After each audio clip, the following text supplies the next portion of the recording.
नमस्कार, मैं हूं दीपाली राणा। आप देख रहे हैं कल का बाजार। और आज के सेशन की अगर बात करें तो आज वॉलेटिलिटी मार्केट्स में देखने को मिली और उसके बाद निफ्टी मामूली बढ़त लेकर बंद होने में कामयाब रहा। सेंसेक्स भी 38,000 के पार टिका है और बैंक निफ्टी में 40 अंकों की हल्की बढ़त देखने को मिली, जिसमें एचडीएफसी बैंक का योगदान सबसे ज्यादा रहा। आज एफएमसीजी और कंज्यूमर ड्यूरेबल स्टॉक्स में मोमेंटम रहा।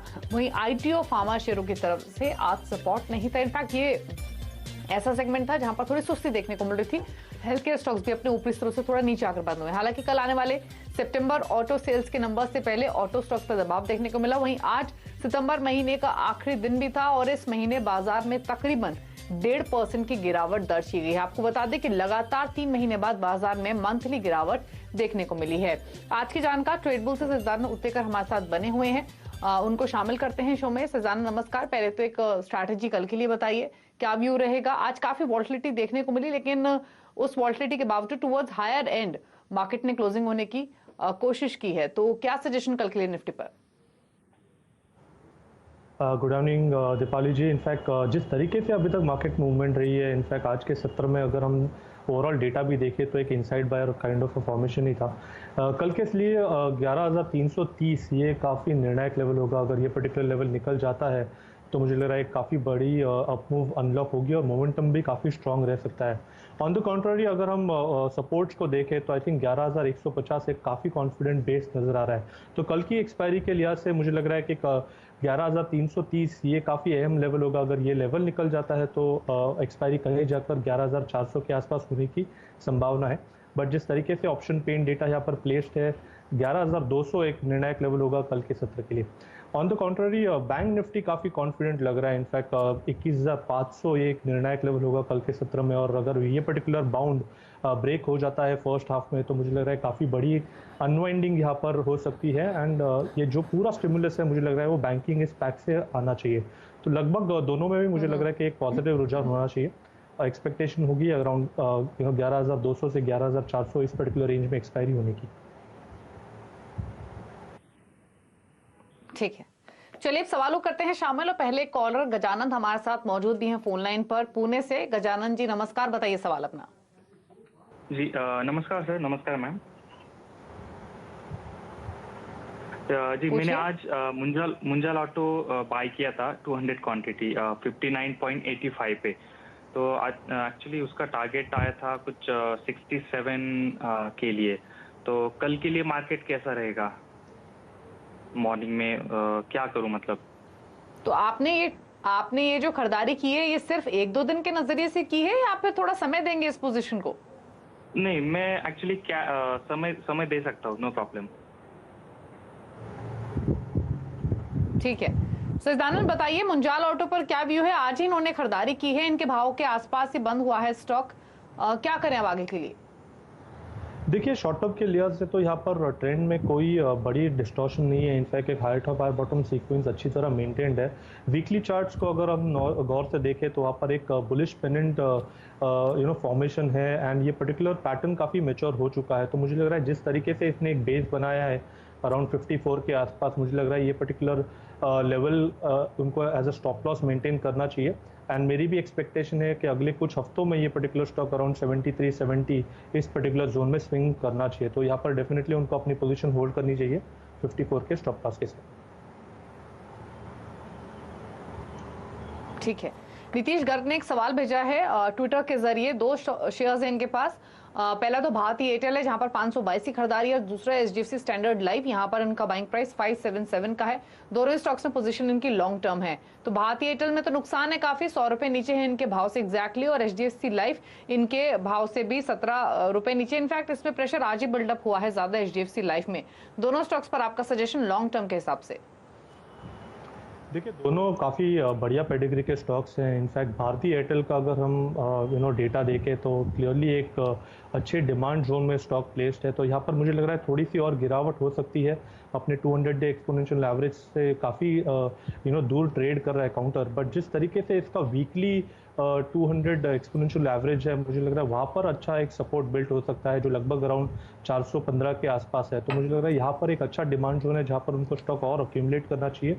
टेक्निकली अगर हम देखें तो एक हायर टॉप हायर बॉटम की सीक्वेंस यहाँ पर डिस्टॉर्ट नहीं हुई है। इनफैक्ट ये जो पुल बैक है वो काफ़ी हेल्दी है। HDFC लाइफ भी अगर हम देखें तो यहाँ पर थोड़ी सी गिरावट ज़रूर हुई है, बट अगर हम ओवरऑल डेटा देखें तो ये kind of a sideways consolidation में है। यहाँ पर भी अगर हम अहम लेवल्स देखें तो लगभग अपने 200 डे एक्सपोनेंशियल मूविंग एवरेज के आसपास ये क्लस्टरिंग हो रही है, एंड 550 एक काफ़ी इंपॉर्टेंट लेवल था जहाँ पर हिस्टोरिकली एक ब्रेकआउट हुआ था और वहाँ से बड़ा मोमेंटम आया था काउंटर में। तो मुझे लग रहा है ये एक अच्छा पुल बैक मिल रहा है, तो यहाँ पर भी अक्यूमुलेट करने की सलाह होगी। कहीं पर भी बड़े डिस्टॉर्शन नहीं दिख रहे प्राइस में। मुझे लग रहा है भारतीय एयरटेल में तो उनको और ऐड करनी चाहिए पोजीशन इस लेवल पर। SMS के जरिए गौरव ने एक सवाल भेजा है सूरत से। फ्यूचर रिटेल पर 120 के प्राइस पर इनकी खरीदारी है, 225 शेयर्स है, नुकसान में है इनकी खरीदारी। क्या सजेशन स्टॉक पर?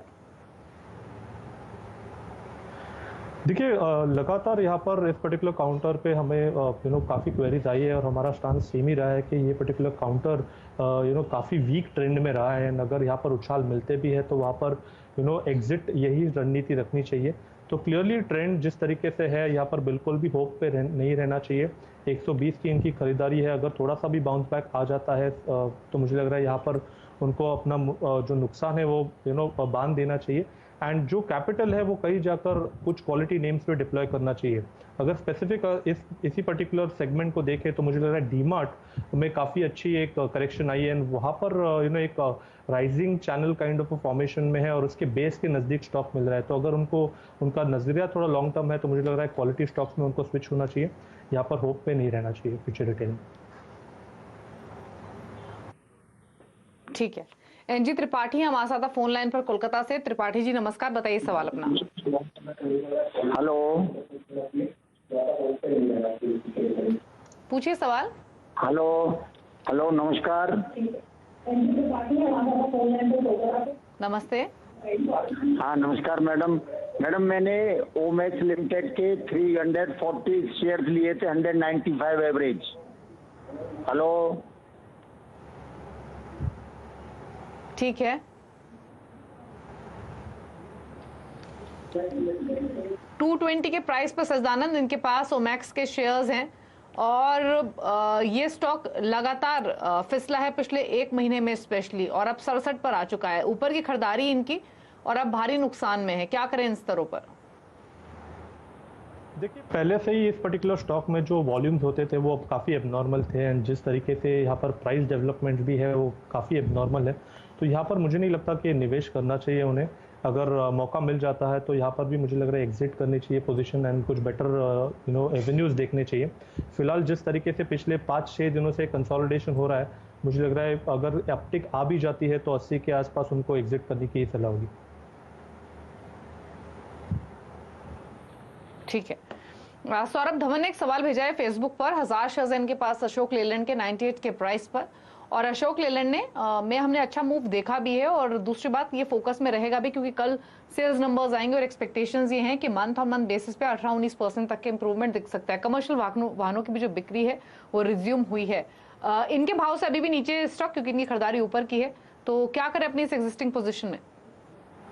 देखिए क्लियरली उनको एक ट्रेलिंग स्टॉप लॉस लगाना चाहिए अराउंड 70 के आसपास का। अगर वो लेवल निकल जाता है तो मुझे लग रहा है वहाँ पर अपनी पोजीशन उनको हल्की कर देनी चाहिए, क्योंकि अगर हमने लगातार देखा है पिछले 1.5 महीने में कि अराउंड 75 से 80 इस पर्टिकुलर जोन में आकर स्टॉक थोड़ा सा थक जाता है।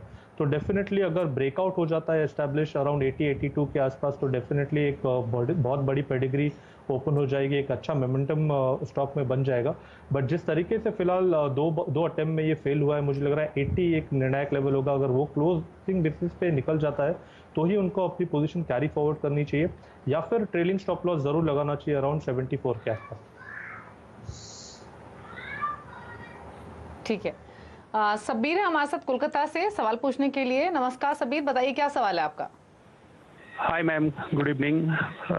Actually ma'am, my question is that I have SBI Bank at rupees 197.71 of 271 shares. But price is right now goes down. So what will be the future of this particular stock, and what should I do actually? Means should I hold or exit, or what will be the view on this particular stock? ये long term investment है आपकी? No, actually my perception was for very short term. I don't have so much time. Okay ठीक है Sajanand, SBI bank हालांकि long term के हिसाब से तो कोई दिक्कत नहीं है और न्यू टर्म शायद थोड़ा ट्रबलसम रहे बैंक्स के लिए। एसबीआई पर इन पर्टिकुलर शॉर्ट टर्म पर्सपेक्टिव से क्या सजेशन होगा, क्योंकि इनकी खरीदारी 197 की है और 185 पर ही कर रहा है ट्रेड। दीपाली जी, इनफैक्ट पिछले महीने से हम एक पर्टिकुलर रेंज यहाँ पर मेंशन करते आए हैं कि अराउंड 205 के आसपास एक काफ़ी बड़ा दायरा है, एक रेजिस्टेंस है, बट नीचे 180 के आसपास एक अच्छा सपोर्ट है। एंड जिस तरीके से यहाँ पर जो मूवमेंट हुई है पिछले महीने में, क्लियरली यहाँ पर एक जिगजैग फॉर्मेशन वेव में ही स्टॉक उतरा है नीचे, एंड जो रिबाउंड वापस हुआ है वो लगभग अराउंड 180 के लेवल के आसपास से हुआ है। तो मुझे लग रहा है यहाँ पर जो इसकी रेंज एस्टैब्लिश्ड है वो मुझे लग रहा है इस एक्सपायरी में भी वो कायम रह सकती है। तो यहाँ पर सिंस अपने लोअर एंड के नज़दीक है, 185 के आसपास फिलहाल स्टॉक कोट कर रहा है, तो यहाँ पर डेफिनेटली मैं यही सजेस्ट करूंगा कि 180 के स्टॉप लॉस के साथ बने रहिए, क्लोजिंग बेसिस पे ये स्टॉप लॉस मेंटेन कीजिए, एंड 200 ये पर्टिकुलर लेवल जैसे ही वापस आ जाता है कुछ हफ्तों में, तो वहाँ पर अपनी पोजीशन रिव्यू कीजिए। मुझे लग रहा है एक साइडवेज जोन में ये स्टॉक अभी भी इंटैक्ट है 180 से 200 के रेंज में। ठीक है, रवि कुमार ने एक सवाल भेजा है फेसबुक के जरिए। आईआरसीटीसी पर 1500 के भाव पर इनके पास 100 शेयर्स हैं और जानना चाहते हैं क्या करें। 1400 के करीब इनफैक्ट आज इसकी क्लोजिंग हुई, दिन के दौरान तो 1400 के ऊपर भी निकला था, लेकिन इनके भाव से 100-125 रुपए नीचे है। क्या सजेशन इन लेवल्स पर?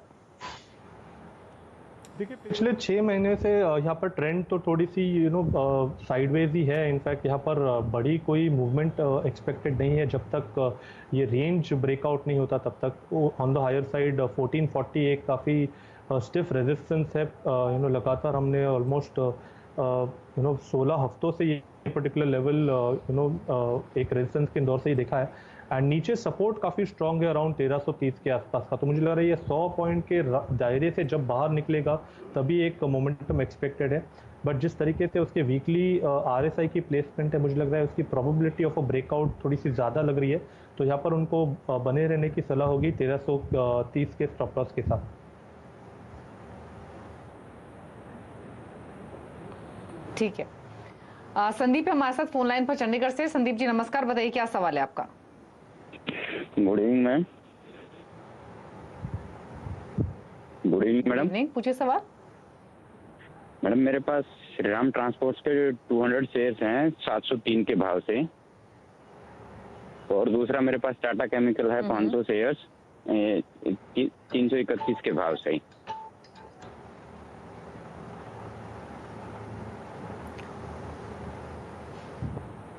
ठीक है, पूछ लेते हैं। टाटा केमिकल्स 331 का परचेजिंग प्राइस है और श्रीराम ट्रांसपोर्ट 703 का बाइंग प्राइस है। सजदानंद बताइए दोनों स्टॉक्स पर अपनी राय। देखिए, दोनों स्टॉक्स उनको होल्ड करनी चाहिए। इनफैक्ट अगर हम श्रीराम ट्रांसपोर्ट को देखें तो एक काफ़ी बड़ी गिरावट के बाद स्टॉक थोड़ा सा वापस स्टेबलाइज हुआ है। इनफैक्ट इन्होंने ऑलरेडी एक बड़ा स्विंग देखा है, तो यहाँ पर तो मुझे लग रहा है होल्ड करनी चाहिए पोजीशन को। 540 ये ट्रेलिंग स्टॉप लॉस मैं रिकमेंड करूँगा यहाँ पर। एंड ओवरऑल अगर हम देखें तो स्ट्रेंथ स्टॉक में तभी अनलॉक होगी जब स्टॉक 750 के ऊपर कॉन्फिडेंटली ट्रेड करेगा।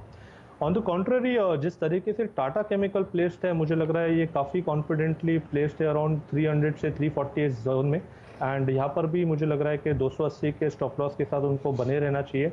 ट्रेंड में कहीं पर बड़ी बदलाव की एक्सपेक्टेशन नहीं है। 340 एक ऐसा लेवल होगा जहाँ पर वापस उनको अपनी पोजीशन रिव्यू करनी चाहिए, बट फिलहाल मुझे लग रहा है दोनों में होल्ड करके ही रहना चाहिए, क्योंकि श्रीराम ट्रांसपोर्ट में भी जो बड़ा ड्रैग आया था उसके बाद का एक रिबाउंड ऑलरेडी अनलॉक हो चुका है। तो खरीदारी अगर करनी है तो 540 का फ्रेश स्टॉप लॉस होगा। ठीक है, इसके अलावा ऋषि रंजन ने एक सवाल भेजा है जमशेदपुर से फेसबुक के जरिए। इनके पास कोल इंडिया के 217 के भाव पर स्टॉक्स हैं, ओएनजीसी 166 के भाव के शेयर्स हैं। 1 साल और रख सकते हैं और अपनी पोजीशन और इंक्रीज भी कर सकते हैं। दोनों सरकारी कंपनियां, दोनों में भारी नुकसान, दोनों ही नॉन परफॉर्मर्स रही हैं इनफैक्ट। सजदानंद, अब करें क्या? एवरेज कर लें यहाँ और ऐड करके एग्जिस्टिंग पोजीशन के होल्ड रखें, या कोई और स्टॉक अपने पोर्टफोलियो में ऐड करें ताकि यहां से हो रहे नुकसान की भरपाई कर सके? देखिए काफ़ी डिफिकल्ट होगा यहाँ पर वो पर्टिकुलर कॉल लेना। अगर हम पिछले महीने का डेटा देखें तो वहाँ पर क्लियरली दोनों के लिए एक नेगेटिव रुझान की एक्सपेक्टेशन थी। एंड जिस तरीके से अभी भी ये ट्रेंड रही है वो ओवरऑल ब्रॉडर स्ट्रक्चर पे वीक ही है। बट फिलहाल जिस तरीके से प्लेस्ड है दोनों स्टॉक्स, डेली आरएसआई यहाँ पर एक पॉजिटिव डाइवर्जेंस दिखा रहा है, तो मुझे लग रहा है यहाँ पर इमीडिएट बेसिस पे तो एग्जिट की सलाह नहीं होगी। बट डेफिनेटली एक वीकर ट्रेंड में रहे काउंटर। कोल इंडिया में मुझे लग रहा है वापस एक अच्छा रिबाउंड हो सकता है। 130 एक बेटर लेवल होगा जहां पर उनको एक एग्जिट ढूंढना चाहिए। तो उसी लिहाज से अगर उन्होंने शॉर्ट टर्म में पोजीशन बना दी तो 110 का उनको स्टॉप लॉस लगाना चाहिए। एंड ओएनजीसी का भी डेटा इतना कुछ खास नहीं है, बट जिस तरीके से उसके सपोर्ट्स प्लेस्ड है अराउंड 62 के आसपास, तो फिलहाल फॉर टाइम बिंग मुझे लग रहा है कि 60 के स्टॉप लॉस के साथ उनको अपनी पोजीशन होल्ड करनी चाहिए। एंड इन केस अगर एक रिबाउंड हो जाता है 77 78 इस पर्टिकुलर क्लस्टर में अगर स्टॉक आ जाता है because of any news flow, तो वहाँ पर उनको अपनी पोजीशन रिव्यू करनी चाहिए। ठीक है, तो स्ट्रैटेजी आपको बताई गई है दोनों ही शेयर्स पर। चलिए इसी के साथ एक ब्रेक का वक्त भी हुआ है, लेकिन ब्रेक में जाने से पहले बात करेंगे सीएनबीसी आवाज और नेशनल स्टॉक एक्सचेंज की मुहिम की, जिसका नाम है इन्फॉर्म्ड इन्वेस्टर। और आज हम बात करेंगे फाइनेंशियल कमिटमेंट की। अपनी फाइनेंशियल जिम्मेदारी निभाना बहुत जरूरी होता है। एक निवेशक के लिए ये जानना बहुत जरूरी होता है कि वो समय समय पर अपने जो फाइनेंशियल कमिटमेंट हैं उसको पूरा करे, नहीं तो भारी जुर्माना भी लग सकता है। ये बहुत इंपॉर्टेंट बातचीत है। अगर आप कोई भी इन्वेस्टमेंट कर रहे हैं तो उससे जुड़ी जो भी फाइनेंशियल रिस्पॉन्सिबिलिटीज आपकी है उनको पूरा करना चाहिए। जो भी आपकी लायबिलिटीज हैं या कोई भी डॉक्यूमेंट आपको प्रोवाइड कराना है, किसी भी तरीके की फाइनेंशियल असिस्टेंस जो आपकी तरफ से चाहिए वो पूरी करनी चाहिए। बहुत इंपॉर्टेंट है आपकी इन्वेस्टमेंट के लिए। तो एक जागरूक निवेशक बनिए। कोई कमेंट आपका सज्जानंद इस पर? देखिए यहाँ पर रेगुलरली जो जैसे हम फाइनेंशियल इंस्ट्रूमेंट्स की बात कर रहे हैं तो यहाँ पर जो आउटस्टैंडिंग अमाउंट्स है वो आपको रेगुलरली क्लियर ऑफ करनी चाहिए। अगर वहाँ पर अननेसेसरी पेनल्टी अगर भरने का सिचुएशन आ जाती है तो आपके ऑलरेडी जो रिटर्न्स एक्सपेक्टेड है वहाँ पर एक बहुत बड़ा डेंट हो जाता है। तो डेफिनेटली जो भी आपके कमिटमेंट्स है वो वैल्यू करने चाहिए। एंड जिस तरीके से आपकी फाइनेंशियल प्लानिंग है उसी के साथ आपको रहना चाहिए।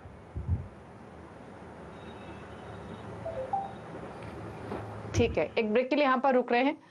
जब लौटेंगे तो कुछ और क्वेरीज तो करेंगे शामिल। ये शो फेसबुक ट्विटर पर लाइव वही है, तो आप वहां भी अपने सवाल हमें भेज सकते हैं। तो एक ब्रेक, जल्द वापस आते हैं।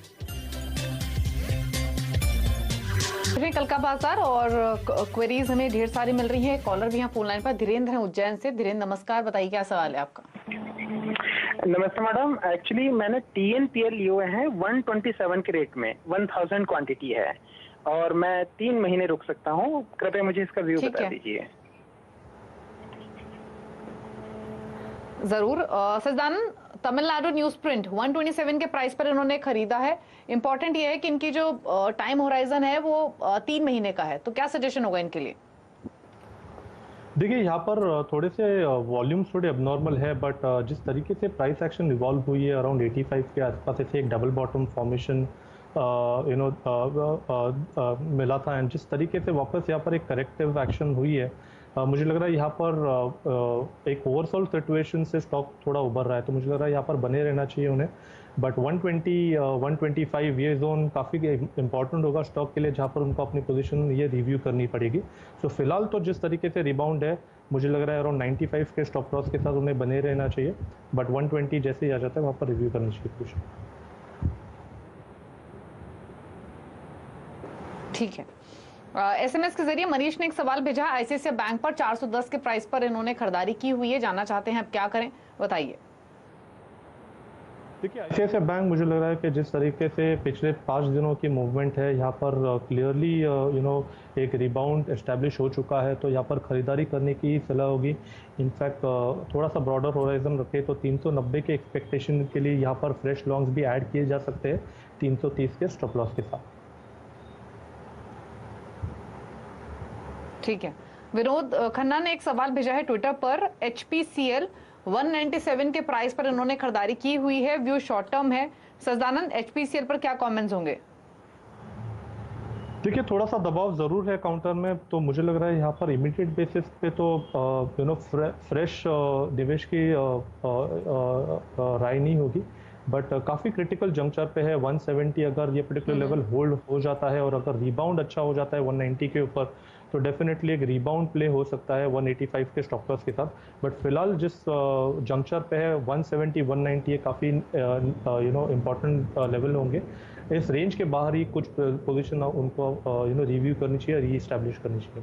तो फिलहाल जो एग्जिस्टिंग लॉन्ग्स है 170 के स्टॉप लॉस के साथ होल्ड करें।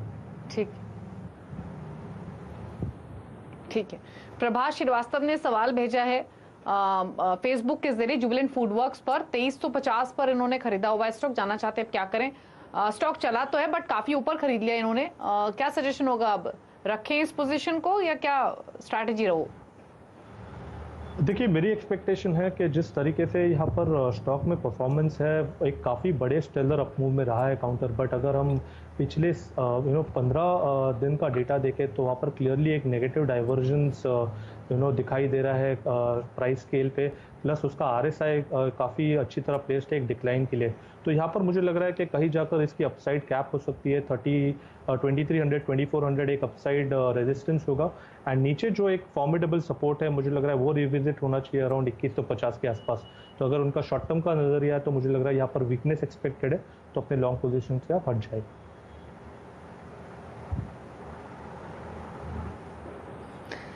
फेसबुक के जरिए एक विशाल ने सवाल भेजा है, IGL पर 431 के भाव पर इन्होंने स्टॉक्स खरीदे हुए हैं, लंबी अवधि के लिए रुक सकते हैं, तो IGL के चार्ट्स देखकर बताइए क्या सजेशन होगा।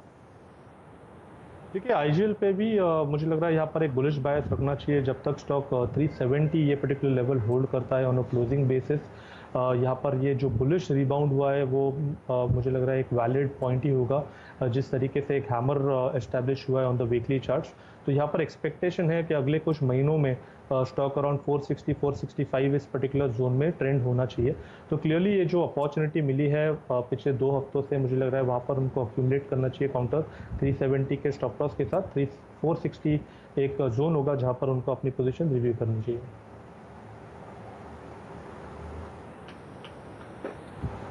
ठीक है, तो स्ट्रैटेजी आपको बताई गई है IGL पर। फिलहाल इतने सवाल करेंगे शामिल, कोई डिस्क्लोजर होगा आपकी ओर से सिद्धानंद?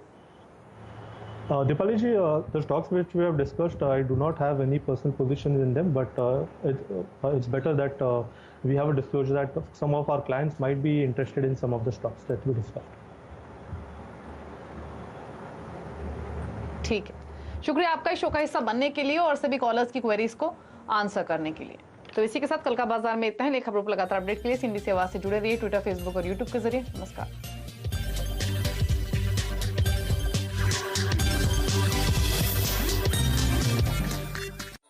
वीडियोस को देखने के लिए आप जरूर से सब्सक्राइब कर ले हमारे YouTube चैनल को। फ्रेंड्स मिलते हैं अगले वीडियो के अंदर, जब तक के लिए गुड बाय।